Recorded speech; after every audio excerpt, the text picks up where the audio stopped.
The scent of hickory smoke and sizzling sausage floated through the humid air as the Tran family's annual Labor Day cookout kicked off in Baton Rouge.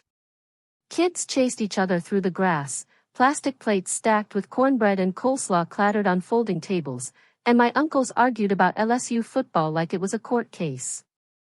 I leaned against a magnolia tree near the edge of the yard. 38 now, though my family still saw me as the one who never quite made it. My younger sister Felicia sparkled in a canary yellow wrap dress, charming our aunts with tales of her job prospects and international travels. Alicia just wrapped up her MBA at Columbia. My mom crowed loud enough to carry over the buzz of the bug zapper. She's been interviewing with some real powerhouses, Amazon, Bain, even Tesla. She beamed, clearly basking in reflected glory. I took a slow sip from my sweet tea, waiting for the punchline. And meanwhile, she added with a practiced sigh, someone's still doing whatever it is she does, right, Monica? I smiled faintly, unfazed. Across the lawn, my dad manned the smoker, apron on and beer in hand. Still messing around with that tech thing? He asked. Data dashboards or something? He chuckled, not cruelly, but never seriously. I glanced at my phone. Tomorrow, 10 a.m., final merger approval with Delta Metrics followed by the rollout of our new executive suite. As founder and CEO of Crestview Analytics, I'd be making the call.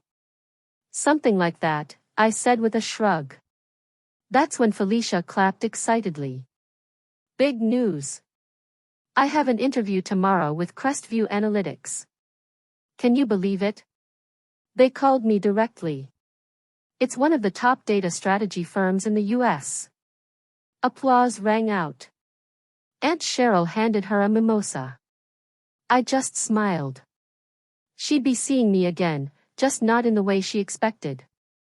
That's incredible, Felicia. I just read a piece about Crestview's founder, brilliant woman, completely self-made. My Uncle Dennis chimed in, nodding with admiration. My dad gave a satisfied grunt as he turned a slab of brisket. That firm's no joke. They only hire the best. Real selective. I suppressed a laugh, picturing the HR folder open on my laptop back in my home office, Felicia Tran neatly listed among the external candidates for the final interview round. She didn't know the firm she was hyping up was mine. That I had started Crestview Analytics in a cramped Baton Rouge apartment 13 years ago with a used laptop and a second-hand coffee pot. While she'd followed every rule laid out for her, I'd spent my 20s writing new ones. What role are you interviewing for? I asked casually. Felicia's eyes lit up. Senior strategy consultant. Practically executive tier. Can you imagine? Wow, I said, letting the smile tug at my lips. Sounds promising. She tilted her head, feigning kindness. If I get the job, maybe I can put in a word for you, Monica. I'm sure they've got admin openings you could grow into. My mother raised her wine glass approvingly. That's sweet of you, honey. Lord knows your sister could use a nudge in the right direction. 38 and still. Felicia trailed off, gesturing vaguely in my direction. Figuring it out. I thought about my penthouse office overlooking the Mississippi River, nestled atop the Crestview Tower downtown, about the industry roundtable next week where I'd be speaking under my professional alias M.Re., a name that had recently graced the cover of Wired. They hadn't connected the dots. Not yet. That's generous of you, I said, voice smooth as honey. Best of luck tomorrow. Felicia grinned. Some of us create our own luck, sis. You should try it. The conversation drifted on to my cousin's new boat, my aunt's bridge tournament, and Felicia's thesis awards. I let it all wash over me. Tomorrow everything would shift, and I wanted to remember what they looked like before the mask fell. As twilight settled over the yard, casting amber hues across the crepe myrtle branches, Felicia rose from her seat and tapped her wine glass with a manicured nail. I'll have to call it an early night, she announced, her voice projecting effortlessly. Need to be sharp for tomorrow, she smiled with theatrical pride. The CEO of Crestview Analytics is personally sitting in on final interviews. Rees or something. Nobody even knows who she really is. She tossed her hair. Well, whoever she is, she's going to love me. By this time tomorrow, I'll be part of their executive strategy team. Then she turned to Mom and added with a smug wink, maybe then you'll have something real to brag about. Mom dabbed her eyes with a napkin. Oh sweetheart, we already do. At least one of our girls didn't lose the plot. I glanced at my watch. 12 hours and 52 minutes until Felicia would walk into the Crescent Room on the 27th floor and find me, Monica Tran, at the head of the interview panel. 12 hours until the world she built on assumptions and status collapsed.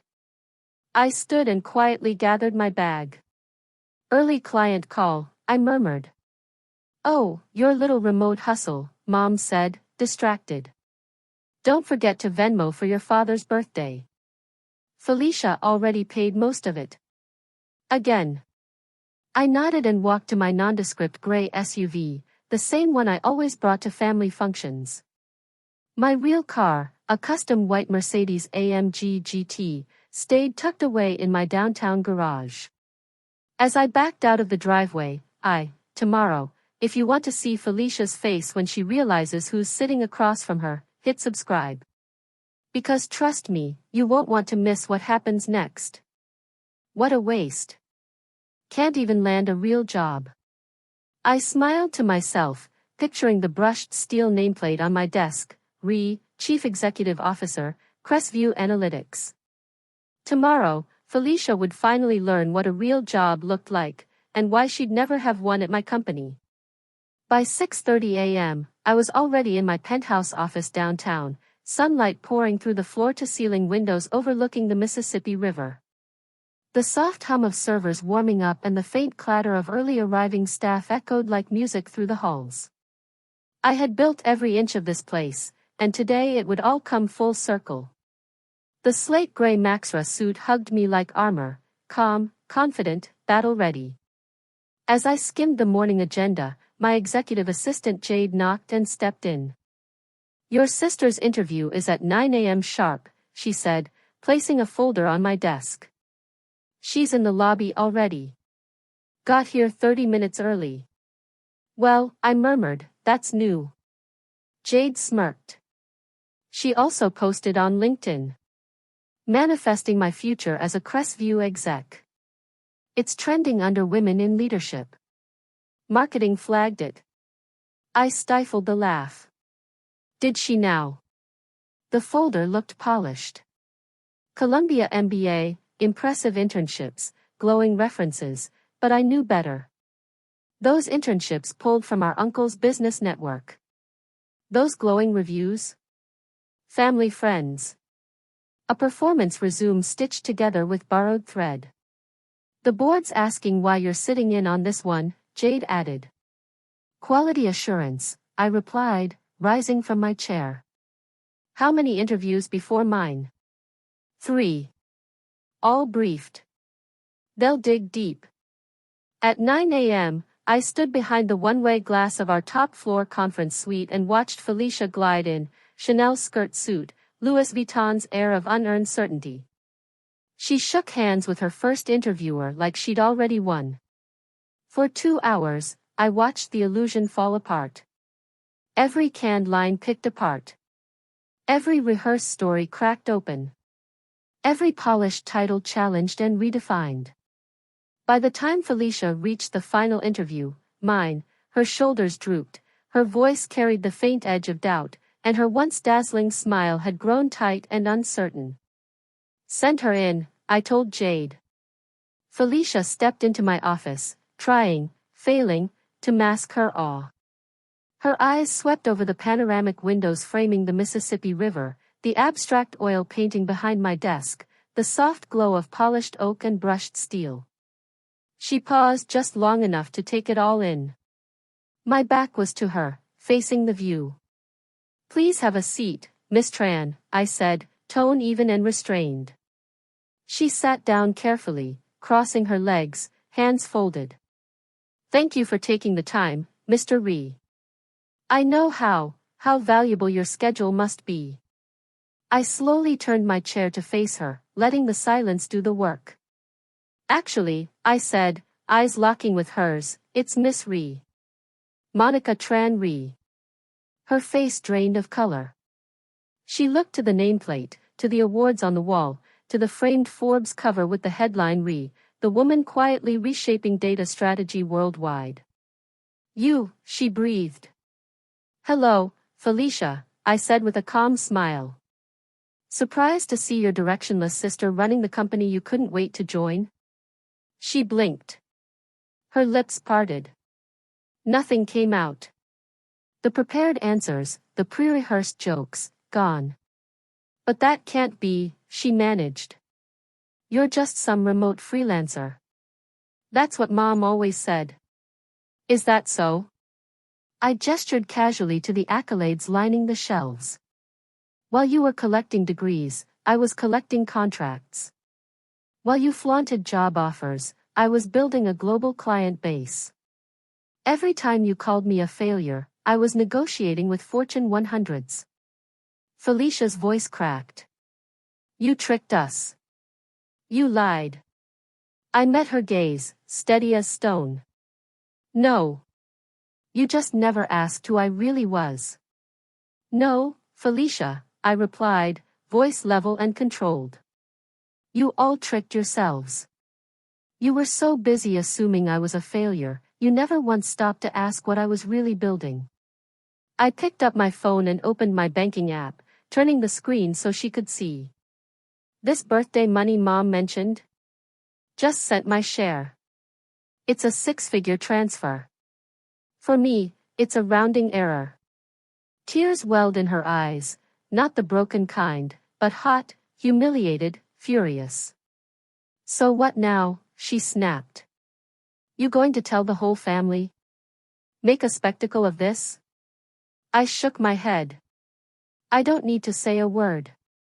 Your interview performance already did that. 3 senior partners separately recommended against hiring you.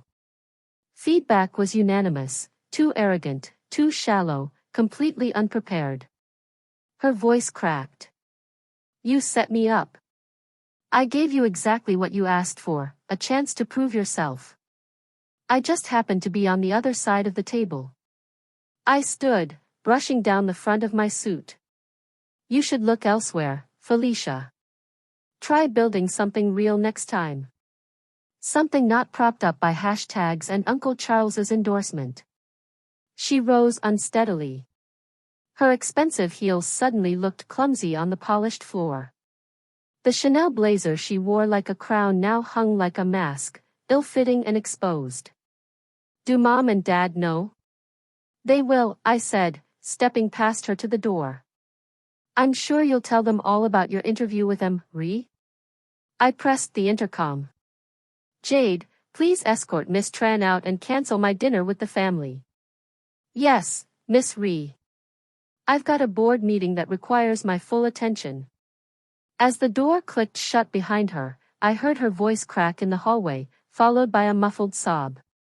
Not exactly the triumphant exit she had imagined. An hour later, my phone buzzed with incoming texts. First from Mom, what kind of cruel stunt was that? Felicia is in tears. Then from Dad, how could you humiliate your sister? We didn't raise you to be vindictive. I stared at the screen, let out a quiet breath, and turned it face down on my desk. They finally knew who I really was. But what they didn't realize, what they never asked, was that I'd stopped needing their approval a long time ago. I replied to the family group chat with a single message. You raised me to be successful. Congratulations, you did. Now maybe you'll recognize what real achievement looks like. Then I powered off my phone and turned back to what mattered, running a billion-dollar analytics firm that reshaped entire industries while they were too busy making jokes at my expense. Let them take their time adjusting. I wasn't slowing down for their comfort. Over the next few weeks the shift was palpable. When they called, which was rare, the conversations were stiff, deliberate. The old jokes about my side hustle vanished. In their place, cautious pleasantries, awkward silences, and overdone praise during Zoom birthdays. Felicia eventually landed a project coordinator job at a small branding agency across town. Not quite the executive seat she envisioned. No glass-walled office. No viral LinkedIn announcement. Just a job earned the traditional way, without shortcuts. Mom and Dad quietly stopped hosting their Sunday dinners. Maybe they were embarrassed, or maybe they just didn't know how to exist in a world where the daughter they dismissed now owned the skyline they used to point to with pity. But the moment that sealed it came 3 months later. Forbes released their fall issue with a bold headline on the cover, "The Silent Success: How One Woman Built a Billion-Dollar Company While Her Family Thought She Was Failing." There I was, centered in full color, sharp suit, Baton Rouge's cityscape behind me. No aliases. No silhouettes. Just Monica Tran Ree, in full view. I had 10 copies express mailed to each of my family members' homes. No card. No message. Just the magazine. Just the truth. The article traced my rise from cramped freelance gigs in a rented apartment to leading one of America's most trusted AI firms. It laid bare the sacrifices, the strategy, and the silence that had carried me here, right under their noses. And at the end, the final line read, "Sometimes success doesn't need to shout. Sometimes it just signs the checks." And for me, that was enough. I no longer craved their praise or their permission to feel proud. I had built something real. Something lasting. Something that no one could minimize with a joke or dismiss with a shrug. Let them tell their version of the story now. Let them rewrite the past to make themselves seem more supportive. Let them pretend they always believed in me while they recalibrate their narrative. I'm leading Crestview Analytics into a new era, finalizing our expansion into Europe, onboarding 2 enterprise-level contracts, and mentoring the next wave of underrepresented founders in tech. I'm doing what I love, with a team I respect, building systems that matter. Success has already spoken, quietly, clearly, and without apology. And I have no intention of lowering the volume now. If you've ever been overlooked by the people who are supposed to believe in you, trust me, I see you. I know what it's like to sit in a room full of family and feel invisible. To be the one they talk over, laugh at, underestimate. I was called too vague. Too emotional. Too impractical. I was told I lacked direction while my sister racked up awards and applause. I was cast as the family wild card. Harmless. Forgettable. But I didn't argue. I didn't beg them to see me. I let the silence speak. And while they were talking, I was building. Now they can't look away. This story isn't about revenge. It's about resilience. It's about redefining yourself on your own terms. It's about walking into your own power, especially when no one is clapping. So if you've ever felt the need to downplay your wins, if you've ever built something beautiful in the dark just to avoid judgment, or if you're still pushing forward in spite of doubt, drop a comment below and tell me about it. Tell me what you're working on. Tell me who counted you out and what you've done anyway. Tell me what gives you strength when nobody's cheering. Not for validation, but for peace. And if this story made something in you sit up and say, "That's me." Hit that subscribe button. This isn't just a channel for underdog stories, it's a space for builders, for dreamers, for quiet giants. It's where we celebrate strength that doesn't need spotlights. Let them laugh. Let them doubt. We'll keep building, because sometimes the best way to win is in silence, until your name is on the building. Before you go, how are you doing, really? Did something go right today, or are you just holding the line one moment at a time? Drop it below. I read every single comment. This isn't just my story. It's ours. Let's celebrate your quiet victories.